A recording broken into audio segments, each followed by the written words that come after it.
no capítulo 7, versículo 3, que aparenta ser uma contradição. Também das aves do céu levarás 7 pares, macho e fêmea, para se conservar a semente. De todo animal puro, leve 7 pares. Aparentemente tem uma contradição aqui. Quando Deus dá as instruções, você imagina, a maioria das pessoas nunca leram a Bíblia. Sim. E quem acha que leu, nunca leu também. Às vezes vai num culto, vai em algum lugar, mas nunca leu a Bíblia. Aí você vai ver que existe, não é um migué, a Bíblia se compromete. Porque assim, ela pega e ela fala as medidas da arca. Aí eu falei, não é possível. E aí você começa a imaginar se cabia todos os bichos lá dentro. Então diz, 135 metros de comprimento. Pensa, 135 metros. Tá bom. 22 metros e meio de largura pro lado aqui e 13 metros e meio de altura. Cara, essa é a arca. Aí diz os materiais, ó. Deus instruiu, não é? Tinha medidas métricas na época? Cara, não sei como é o equivalente, fala em côvado, né? Tá. No hebraico tem côvado. É pequeno e não ao mesmo tempo. Você tem vários livros como Whitcomb, por exemplo, que é um biólogo. Rapidinho, quanto vou procurar aqui a medida de um cruzeiro? Um navio de cruzeiro, 290 metros. Não, ela era menor do que um navio de cruzeiro. Tá bom. Aí você pensa, cabia todos os animais? A questão, quando a gente olha toda a fauna mundial hoje, a resposta óbvia é não. Só que quando você entende, de novo, não é área de minha pesquisa, eu estou reproduzindo o que especialistas da área pesquisaram. Como Whitecomb, por exemplo, e outros mais que eu podia dizer. Os animais que nós temos hoje são apenas multivariações de matrizes originais. Ou seja, se você voltar ao passado da humanidade, não havia tanta variedade de animais como há hoje. Por exemplo, você tem o Felis Leo, e tem até uma polêmica também uma divergência entre os biólogos do que são os filos, o que animais realmente são aparentados, o que não são. Dependendo do autor que você lê, alguns vão colocar, por exemplo, que o lobo e a raposa são do mesmo filo. Outros acham que não. A questão de fugiu a palavra. Especialização? Não é especialização. É quando você torna a espécie. O conceito de espécie em biologia ainda tem um debate sobre isso. Mas debates à parte, uma coisa todo mundo concorda. Havia um casal primitivo. É tipo um casal alfa que geraria Exatamente. Fenótipo e genótipo. Ou fenotipo e genotipo, como alguns pronunciam. Então você pega lá, do Felis Leo, você tem vários tipos diferentes de felinos. Da chitara, do leão da montanha, do tigre, da pantera, do gato siameso, o gato. Todos esses aí vêm do mesmo tronco biológico. Você pega lá, como eu citei, o lupus caninus, você pega o cachorro, você pega o lobo, você pega o guará, você pega o dingo, o cachorro do mato, a hiena, a raposa, todos também vêm do mesmo tronco. E outros mais que eu poderia dar exemplos aqui. Então, se você pega as matrizes desses animais, no pós-dilúvio, a partir dessas matrizes você tem ramificações. Então, eu não preciso levar um casal de urso pardo, outro de urso polar. Basta ele levar a matriz, que depois vai multiplicar os ursos. Porque com o ser humano também aconteceu isso. Só que as nossas variações são menores do que no mundo animal. Por exemplo, alguns de nós temos a pele mais escura, outros têm a pele mais clara, outros são albinos, outros são caucasianos, outros são amarelos, outros são negros, outros são pardos, etc. Um tem um cabelo pichain, outro tem o cabelo liso, outro é mais loiro, o outro é nórdico, o outro é baixo. Toda essa variação na raça humana, mesmo um biólogo evolucionista vai dizer, no início havia apenas um casal, eles chamam até de Eva mitocondrial, que foi aquela fêmea que é a mãe de todos os seres humanos. Mas como é que ela era? Ela era negra? Ela era parda? Ela tinha o olho repuxado? Não, ela era de um jeito e os seus descendentes foram se modificando geneticamente e pelo ambiente, a ponto de que uns ficaram com o olho repuxadinho, como os chineses, japoneses, coreanos, etc. Outros ficaram com a pele escura, bem escura, como os da África subsaariana. Outros ficaram com a pele bem clara, bem branca, como os nórdicos. Outros ficaram mais pardos. Até pensando no clima, tipo, se você fala assim, lá pra baixo é muito mais sol, então a pele escura protege e ajuda. Exatamente. A explicação não é tão simples assim. Por que hoje tem variações? E eu não arriscaria dar todos os detalhes, porque eu não sou biólogo, eu poderia falar uma bobagem aqui. Mas a essência é essa. Nós não temos, em termos biológicos, em termos sociológicos, outra coisa. Que fala até, por exemplo, racismo. Então isso é no campo da sociologia. No campo da sociologia tem o racismo. Em termos biológicos, não existem raças humanas. É uma raça humana em diferentes etnias. Não tem raça negra, raça branca. Você pode falar, ele é da raça negra, ele é da raça branca. Em termos sociológicos, você entendeu? E tanto é que tem o racismo por cor. Mas em termos biológicos, existe uma raça. A raça humana em várias etnias. Sim. Mas eu sou tão humano como o japonês. Sim. Mas o olho do japonês é bem diferente do meu, o cabelo dele, a cor dele. Todas essas modificações dos seres humanos também houve nos animais, só que neles foi mais acentuado. Mas você tem o urso polar, por exemplo, que é branco, e tem o urso pardo, que é de outra cor, mas é urso. Agora... Então não precisava ter todo tipo de animal que nós temos hoje, apenas as matrizes, que iriam formar todas as variações da fauna que temos Mas hoje. uma coisa que você tem que pensar aí é que todo animal que sobrevive debaixo d'água aí, tá... Por isso eu tenho tanto medo do mar, assim. Porque, tipo assim, esses bichos aí não morreram no dilúvio, não. Esses bichos estão lá ainda. Os em aquáticos, algum lugar. de alguma maneira... Em algum lugar tá lá, ó. Bem pensado. Cara, Godzilla tá aí, né? por aí, ó. o monstro do lago Ness. Cara, mas olha só. Aqui existe, no finalzinho do capítulo 6, existe a instrução... Eu ia falar só dos bichos. Como que a gente vai chegar nessa parte, como eles chegaram até lá? Não, eu vou falar agora dos bichos. Aí Tá você pergunta se quiser quando eu terminar, por bom, gentileza, tá bom. Tá Já bom? pensou esses dois construindo a arca, gente? Ia ser 420 anos.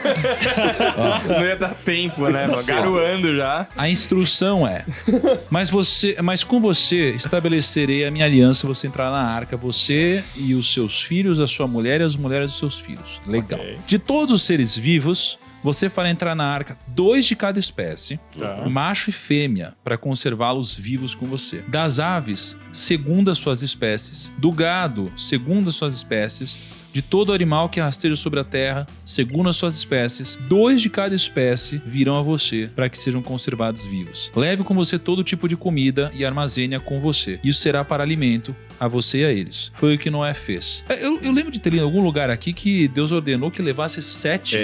Tá no capítulo 7. Ah, é depois. No capítulo 7, versículo 3, que aparenta ser uma contradição.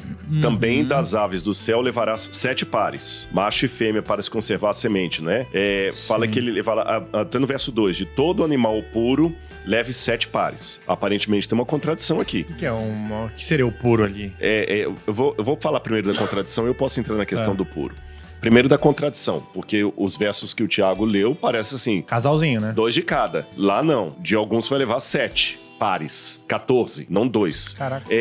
Aqui nós temos um problema de imprecisão na tradução. E não é imprecisão porque os autores pisaram na bola, é porque eu tô falando de uma língua milenar e tem muitas coisas que a gente vai deduzindo a expressão idiomática ao tempo. Muitos especialistas em hebraico entendem que o correto no capítulo 6 é traduzir que os animais entraram aos pares e não a quantidade. É o modo, não a quantidade. Os animais virão sempre em pares até você, um macho e um fêmea. E não que ele só ia levar 2 de cada espécie, ou par de cada espécie. O par. Então essa é a primeira explicação. O par. E na segunda parte, quantos pares, tá certo? Só que quando fala assim, virar 2 de cada espécie, parece que realmente é uma questão matemática. 2 ou 14? Não, aos pares. Inclusive tem um tablete que foi traduzido há poucos anos agora, 4 anos, pelo Irving Finkel, que é o especialista em sumeriologia e assiriologia do Museu Britânico de Londres, que ele encontrou mais um tablete cuneiforme que fala também de um grande dilúvio, que os animais entraram na arca aos pares. Fora da Bíblia isso, aos pares. Isso ajudou também nessa tradução. Então com isso eu acho que eu expliquei a questão da aparente contradição. A segunda questão, por que animais limpos e impuros? Nós temos 2 maneiras de explicar isso aqui. Alguns comentaristas pensam que quando fala animais limpos e impuros, é porque Deus já havia determinado para Noé que alguns animais não serviriam para sacrifício. Porque quando Noé sai da arca, a primeira coisa que ele faz é um sacrifício para Deus. Se ele levasse apenas um par do animal limpo, quando ele sacrificasse aquele casal, aquele par, não ia ter descendente. Então ele levou num número maior para poder sacrificar e ainda sobrar alguns pares para continuar a repovoar a terra. Essa é uma explicação. Sim. A segunda explicação, que para mim não é excludente da primeira, é que muito antes de Deus dar a Noé aquelas leis levíticas, de Levítico capítulo 11, dos animais que podemos comer e do que não podemos comer, como por exemplo a carne de porco, o morcego, animais que Deus falou, esses aqui vocês não vão comer, a carne de cavalo, por exemplo. Aqueles animais que seriam impuros do ponto de vista da dieta alimentar de Levítico 11, Deus falou com Noé, você só vai levar um casal. Agora, aqueles que forem puros para alimentação, você pode levar 7 pares. Por que 7 pares? Nessa segunda explicação, é porque quando o dilúvio terminou, a terra estava estava destroçada. Ia demorar um tempo até Noé conseguir, na agricultura, plantar e colher.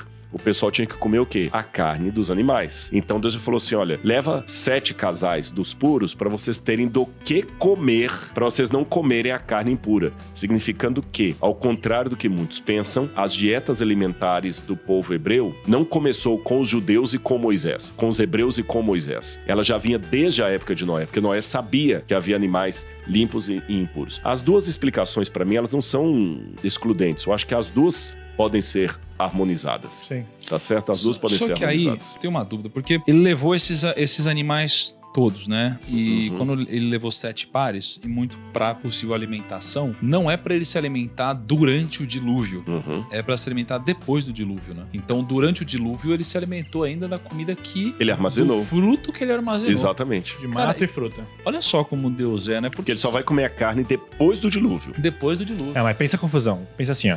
Você tá numa barca, cheio de bicho vivendo junto, e todos os bichos, um que tá querendo comer o outro. Mas todo mundo fala assim, não, vamos ficar na boa. Se ninguém se matar, todo mundo sobrevive. Aí do nada chega Noé lá com a faca lá e já corta a cabeça do mundo. Se os bichos forem herbívoros antes, não teria também esse problema, né? E muitos deles ficariam hibernando. É porque, tipo assim, eu acho que se matar um bicho ali ia dar uma loucura. Um bicho ia chorar, gritar, vocês estão matando a gente. Ia ser uma O loucura. bicho ia falar, vocês estão matando. Porque eu tô vendo assim, só no capítulo 9 fala-se sobre De comer carne. comer só. carne, que é depois do dilúvio. E não durante, onde... Ele imagina comeu só. o que ele comia. É. E comer carne pra ele depois... Vamos ler essa passagem, que a galera tá ouvindo a gente falar isso aí. Pode ler esse texto de comer? Sim. Só pro pessoal entender. Aqui em Gênesis capítulo 9. Gênesis capítulo 9, versículo 9 diz assim: Eis que estabeleço a minha aliança com você e com a descendência de vocês. E com todos os seres vivos que estão com você. Desde as aves domésticas, os animais... Ah, não, perdão. 3. Não, eu li errado. É o 3. Tudo o que se move sobre a terra servirá de alimento para vocês. Assim como lhes dei a erva verde, agora lhe dou todas as coisas. Aí tem um povo que faz loucura quando vê isso. Né? Falar aqui, ó, tá biblicamente, eu posso, não é? Cada um lê, entende. Mas o lembra ele que quer, né? antes disso ele falou dos animais impuros, você vai levar um casal só. Dos animais puros pode levar 2. Então, quer dizer, já tinha uma distinção ali. Agora, de qualquer maneira, pra Noé começar a comer carne, deve ter sido uma coisa meio complicada. O cara viveu a vida inteira comendo frutinha. Se a pessoa ficar um ano sem comer carne e volta, passa mal. Passa mal. Não, e quem nunca comeu? Nossa. Eu acho que pra Noé, não tô forçando a barra nesse entendimento, não. Essa ordem de Deus, agora você vai comer carne de bicho, salvaguardadas as devidas proporções, foi algo tão terrível como para aqueles sobreviventes dos Andes ter que comer carne humana. Eu sei que numa sociedade onde todos nós comemos carne, onde tem o fast food do hambúrguer com carne, eu tô fazendo uma comparação esdrúxula, não tem nada a ver uma coisa com outra, mas você não pode pensar com a cabeça nossa que está acostumada. Com a cabeça de quem nunca comeu carne e tinha 600 anos. Exatamente. É alguém que nunca viu alguém preparar. É o primeiro homem que preparou a carne. Exatamente. Não é que, tipo, tinha anos de por que que eles não estudos. podiam Não, comer matou carne? animal. Não tinha uma Podiam, frigideira. A pergunta animal, dele, por que eles não podiam comer carne? Porque se existia fogo, né? Pô, a primeira coisa que Na o cara vai fazer é verdade, tacar o bicho no fogo. É porque a gente pensa Será a que é a carne primeira por ser coisa? gostosa, já estamos acostumados e tudo mais, o barbecue, que é a coisa toda, mas se você olhar a fisiologia humana, ela não condiz com o hábito de comer carne. Eu sei que hoje tem a questão da vitamina B12 e tudo mais e tal, mas vamos pegar na longevidade. Nós não temos dentes como de carnívoros. Aham. A gente come muita coisa por costume, por tradição. Por exemplo, há especialistas em nutrição que falam que o leite da vaca é pro bezerro, não é pra gente. A gente continua comendo leite, bebendo leite e tudo mais e tal. Então, originalmente, vamos pensar assim, não quero agora ser vegano aqui, mas vamos pensar, é cruel. Você mata uma vida pra se alimentar. Esse não era o plano de Deus. Mas e o peixe? Pode matar o peixe? Pois é, a mesma coisa. Come-se porque nós estamos num mundo que está fora do plano de Deus, tá certo? Tá fora do plano de Deus, não é o que Deus idealizou. Por isso que nós vamos ter, de novo, quando Cristo voltar, um outro procedimento semelhante ao de Noé, uma recriação. E nós vamos voltar à dieta do Éden.